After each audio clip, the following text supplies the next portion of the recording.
Subscribe कीजिए गुरु ज्ञान channel को और बेल आइकन दबाइए लेटेस्ट वीडियो सबसे पहले देखने के लिए। नमस्कार, गुरु ज्ञान के ऑडियो आर्टिकल प्रोग्राम में आपका स्वागत है। आज के इस आर्टिकल में हम चर्चा में रही दो खबरों पर विस्तार से चर्चा करेंगे। पहली खबर है आयुष्मान भारत डिजिटल मिशन और दूसरी खबर है सुप्रीम कोर्ट का एक बयान जिसमें कहा गया है कि सरकारी सहायता मौलिक अधिकार नहीं है। चलिए पहली खबर से आर्टिकल की शुरुआत करते हैं। हाल ही में प्रधानमंत्री नरेंद्र मोदी ने वीडियो कॉन्फ्रेंसिंग के माध्यम से आयुष्मान भारत डिजिटल मिशन की शुरुआत की है। इस पहल का राष्ट्रव्यापी रोल आउट राष्ट्रीय स्वास्थ्य प्राधिकरण यानी NHA द्वारा आयुष्मान भारत प्रधानमंत्री जन आरोग्य योजना की तीसरी वर्षगांठ के अवसर पर किया गया है।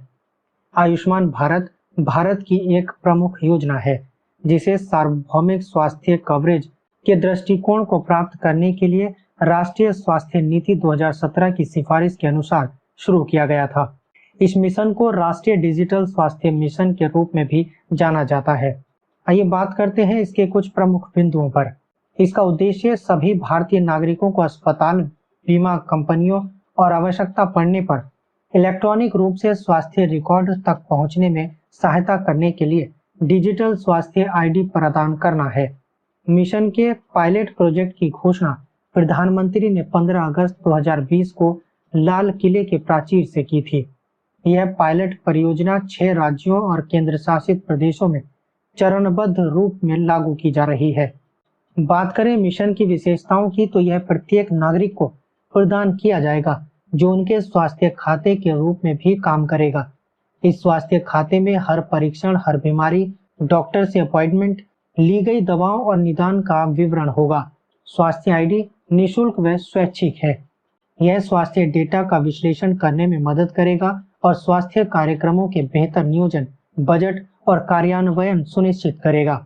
स्वास्थ्य देखभाल सुविधाएं और पेशेवर रजिस्ट्री कार्यक्रम के अन्य मुख्य घटकों हेल्थ केयर प्रोफेशनल्स रजिस्ट्री यानी HPR और हेल्थ केयर फैसिलिटीज रजिस्ट्री यानी HFR को निर्मित किया गया है, जिससे मेडिकल प्रोफेशनल्स और हेल्थ इंफ्रास्ट्रक्चर तक आसान इलेक्ट्रॉनिक एक्सेस की अनुमति मिलती है। HPR चिकित्सा की आधुनिक और पारंपरिक दोनों प्रणालियों में स्वास्थ्य सेवा प्रदान करने वाले सभी स्वास्थ्य पेशेवरों का एक व्यापक डिजिटल भंडार होगा। HFR डेटाबेस में देश की सभी स्वास्थ्य सेवाओं का रिकॉर्ड रखेगा। Ayushman Bharat digital mission sandbox mission के एक हिस्से के रूप में निर्मित सैंडबॉक्स प्रौद्योगिकी और उत्पाद परीक्षण के लिए एक रूपरेखा के रूप में कार्य करेगा जो संगठनों की मदद करेगा। इसमें राष्ट्रीय डिजिटल स्वास्थ्य पारिस्थितिकी तंत्र का हिस्सा बनने के इच्छुक प्राइवेट प्लेयर्स शामिल होते हैं। स्वास्थ्य सूचना प्रदाता या स्वास्थ्य सूचना उपयोगकर्ता आयुष्मान भारत डिजिटल मिशन के बिल्डिंग ब्लॉक्स के साथ कुशलतापूर्वक जुड़ सकते हैं। इसकी क्रियान्वयन एजेंसी यानी नेशनल हेल्थ अथॉरिटी स्वास्थ्य और परिवार कल्याण मंत्रालय के तहत आती है। इसके कुछ संभावित लाभ हैं जैसे डॉक्टरों और अस्पतालों तथा स्वास्थ्य सेवा प्रदाताओं के लिए व्यवसाय करने में आसानी, उनकी सहमति से नागरिकों के देशांतरीय स्वास्थ्य रिकॉर्ड तक पहुंच और आदान प्रदान को सक्षम बनाना, भुगतान प्रणाली में आए क्रांतिकारी बदलाव में यूनिफाइड पेमेंट्स इंटरफेस यानी UPI द्वारा निभाई गई भूमिका के आसान डिजिटल स्वास्थ्य पारिस्थितिकी तंत्र में एकीकृत करने में सहायक।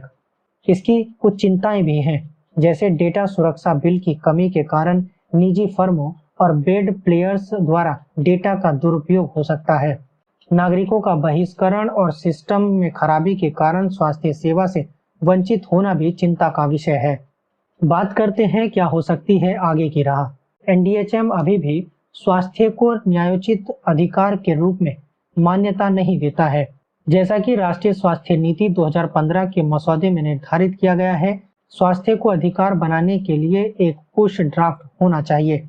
इसके अलावा UK में एक समान राष्ट्रीय स्वास्थ्य सेवा यानी NHS की विफलता से सीख ली जानी चाहिए और मिशन को अखिल भारतीय स्तर पर शुरू करने से पहले तकनीकी एवं कार्यान्वयन संबंधी कमियों को सक्रिय रूप से संबोधित किया जाना चाहिए।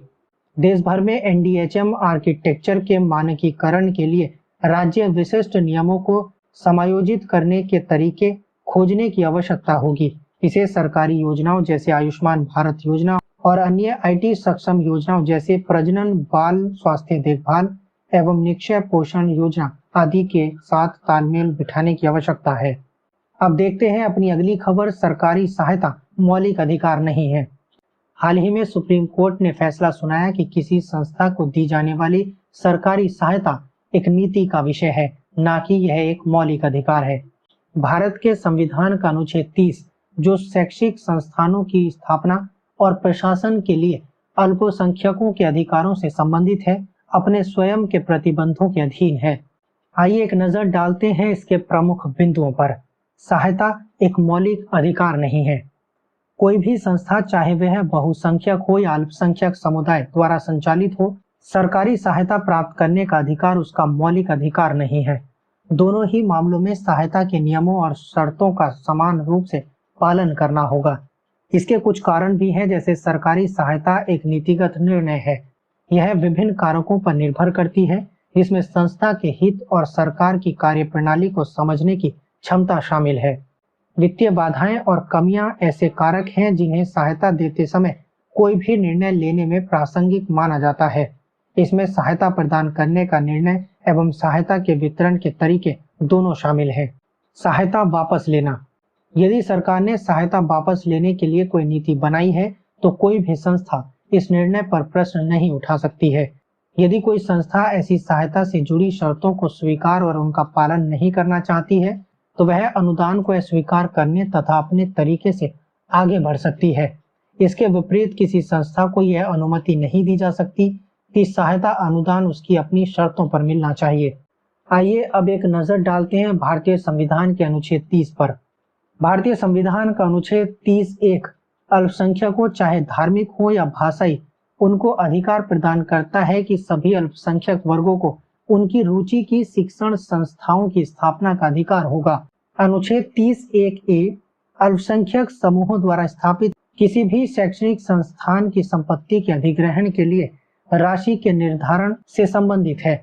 अनुच्छेद 30(2) में कहा गया है कि सरकार को आर्थिक सहायता देते समय अल्पसंख्यक द्वारा प्रबंधित किसी भी शैक्षणिक संस्थान के साथ भेदभाव नहीं करना चाहिए। सब्सक्राइब कीजिए गुरु ज्ञान चैनल को और बेल आइकन दबाइए लेटेस्ट वीडियो सबसे पहले देखने के लिए।